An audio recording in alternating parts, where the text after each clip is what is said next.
Hey family, welcome back to my channel. Make sure you subscribe, like, and share.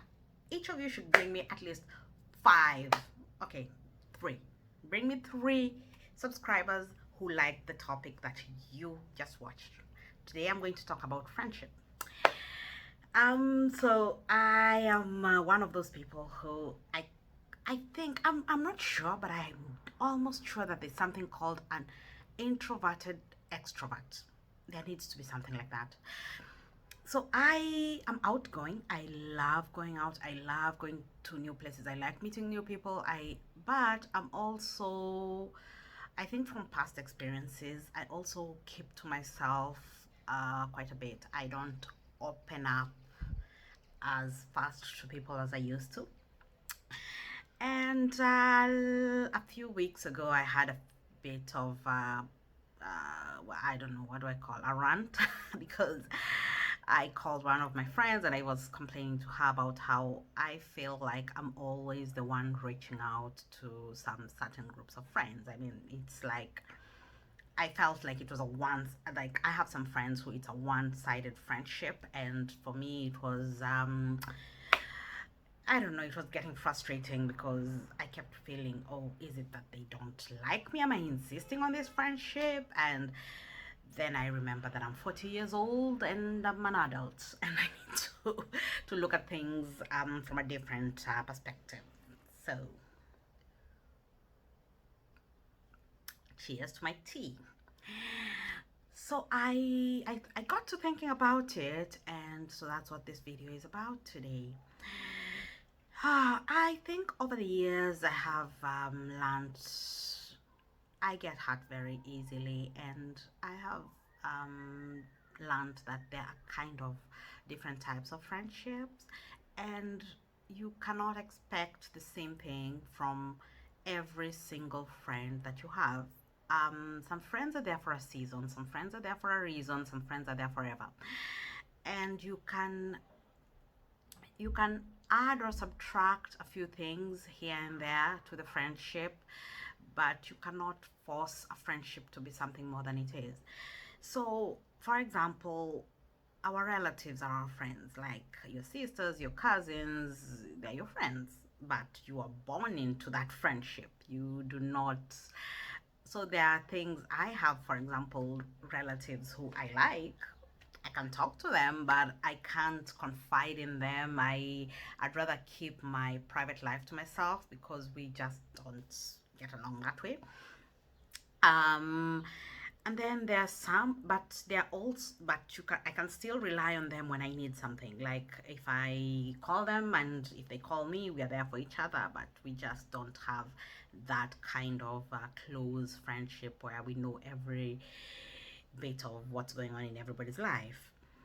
Then I have some other relatives who, well, let's just say, I wouldn't say we're friends, but I love them as my relatives. I love them as my cousins. I don't have sisters, so I love them as my cousins, and we get along. I mean, we survive. We, you know, yeah, we wish each other happy birthday. We're friends on Facebook. I mean, if I'm in Kenya, if I come across them, I would be very happy to spend the night at the house and stuff like that. But I wouldn't go out of my way to like because we have absolutely nothing in common. And then of course there is so it just I mean this so that's one type, the relatives. And then we have friends. I have friends like from primary school who I am very close to, some from high school who I'm still very close to. I have friends who we stayed for years without talking to each other, and then we reconnected, and now I cannot even imagine a day without hearing from them. And I have friends who I call maybe once every few months, and when I call them, we can talk for hours, and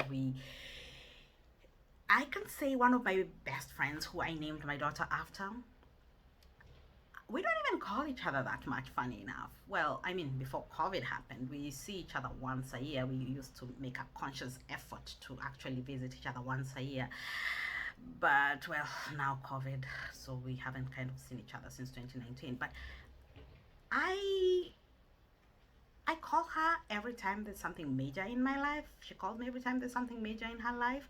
But we kind of know that the other one is there for us when we need them, for ranting, and I know what she thinks about stuff. She knows what I think about stuff. And then we just call each other as a sounding board. And that's a great friendship for that particular. I don't even live in the same country. And then I have friends from high school. Like I have one particular friend from high school who I would do anything for her. She's like a sister to me. I mean, she is the sister I never had, and we're still so close, but we also don't talk to each other that much. Funny enough, we can go weeks or even months without talking to each other. But when something happens, she's the first person I would write to and tell, what this happened, and yeah. Um, and so it's, I think that they are just categories, they are boxes in our lives, and you can, if you don't want to get hurt, you learn where somebody is and you put them in that box. I mean, so the friends from different levels, the friends from that you carried on from primary school, there are friends that you carried on from high school, there are friends that you grew up in the same estate or in the same street with, and there are friends that you went to the same church with when you're growing up. There are friends that you're friends because your parents were friends. And then there are some friends who, well, you make along the way. And so these are like the college friends and some people you worked with. And most of the time, the friends you make when you're older, it's more of a conscious choice because you kind of tend to have a lot more in common with them. Because let's say, for example, if the friends that I had when I was in primary school, granted, we are still close with some of them, but back then we were all the same. We were all just children. And then we grew up and people go into different careers and people live in different countries. And then, some differences come up. And so you can still talk about some stuff. Then there's stuff that if you talk about, they have no idea what you're talking about, and then it just sounds like you're being snobbish or that you're being, I don't know, just not a nice person to them. So that really doesn't make for interesting conversation. But then when you talk about like friends who you met when you're in college, most of them you're either in the same career or you have a few more adult experiences together. And you're either in the same career or you married people from who you met around the same time, or you kind of have a bit more recent experience together.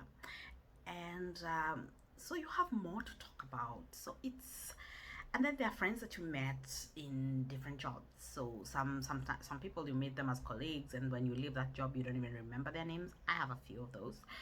I recently, when people started moving to Signal, every time somebody moves to Signal, from because people are apparently abandoning WhatsApp, I still don't know how to use Signal. Every time people move to Signal, you receive a notification telling you that this person has moved to Signal and stuff like that, has opened a Signal account and stuff like that. Half the time, I have absolutely no idea who that is, and I'm like, why do I have a phone number of this person? I do not. You see Christine, and you're like, who is Christine? Then you check, and you have like five Christians, and you're thinking, okay, let me go with the country code, and you're like, okay, so it's this one. Then now you change how you saved her in your phone, and then it's sometimes some of these things are so annoying. I'm beginning to understand why some parents give their children extremely unique names. Like, well, I'm not that adventurous with names, but I mean, my children have very common names.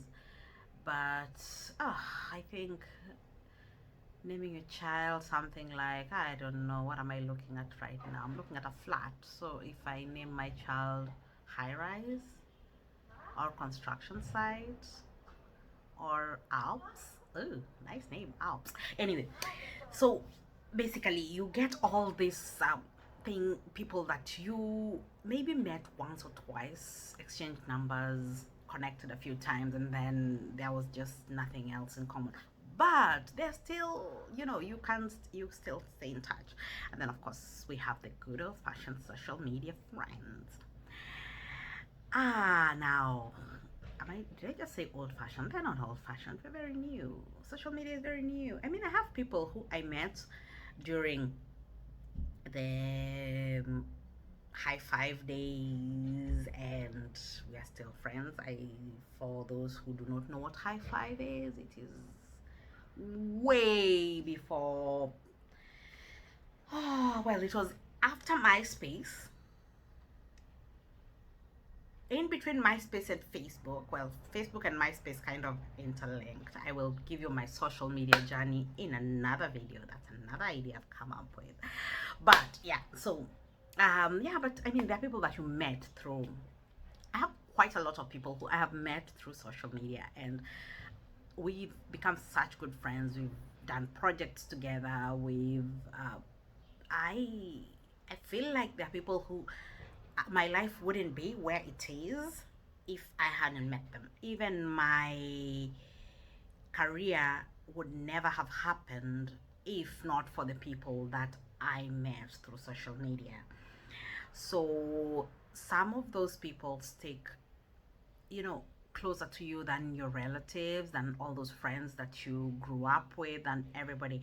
So I guess this whole rant is just about, don't feel left out. Don't feel bad if a friend, if somebody you consider a friend, because by the way, the other thing is you can be considering someone a friend and they consider you an acquaintance. I have lots of people who call me their best friend, and I'm like, when did we decide we're best friends? But I can't correct them. When someone says, oh, this is my very close friend, I'm like, damn, we haven't talked in forever. I don't even know anything about you. But if they consider me their close friend, who am I to object? So people that you consider friends, if they are, I don't know, if you feel like they are not reciprocating, maybe you're the one who's reading wrongly into their idea of a friendship. Maybe the idea of friendship is, I will be there for you when you need me, and you will be there for me when I need you, but we do not share extreme, um, extremely personal things. I think some people just feel we can talk about our careers, we can talk about, because I also have finance related friends, people who we invest together, we give each other investment advice, but we don't get personal. We don't talk about our children, we don't talk about our partners. Half of them, I don't even know if they're married or not.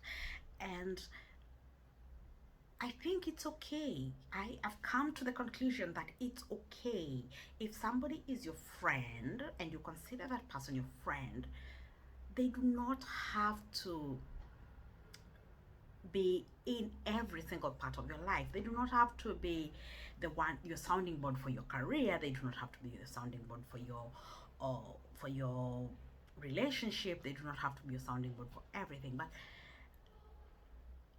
and it's kind of good also to have different people that you reach out to for different things. So if you're feeling like a friend does not include you in one part of their life, that's okay. Just learn that is how they look at you. They look at you like, our friendship is office based. So when I'm inviting everybody to my house for dinner, I just don't consider you that kind of a friend. I consider you the kind of friend that I will invite for lunch when I'm having a lunch with my colleagues. I don't want you in my house. I don't want you meeting my kids. I don't want us having play dates. I don't want that. But I value you as a colleague, and I value your advice professionally. I just don't think we have much in common. I mean, some of these things evolve. You grow with people, you stay with people, and you learn them, and things change. But I just feel I used to get very offended, and I used to get very, because when I get into a friendship, sometimes I get in too deep and I'm feeling, oh, why am I doing this? And but it's it's important to know that not all friendships are meant for everything. So I have learned that in my 40s. I learned it 2 weeks ago because I had to sit down and really evaluate myself and just go like, come to think of it, X, I only tell her about my work. Y, I only tell her about my relationship. W, I only tell her about my children, So it helps me to put things in perspective, and my anger over not being included in everything kind of faded. So thank you, family, for listening to this. I hope you learned something out of it. I hope you learned something out of all these rants, because I feel like we're family now. We talk, and I tell you what I think and what I'm feeling and what I'm learning, and it's great that you people are learning things that I really took long to learn. And so continue subscribing. Don't forget to add me 1 subscriber, 2 subscribers, 3 subscribers. Would be great. And leave a comment if there's anything you would like us to talk about. And we will continue with this channel. Remember, I post twice a week. I try to post every Monday and Friday, but sometimes it's Tuesday and Saturday, depending on my workload, but it's always twice a week. So thank you, family. Bye bye.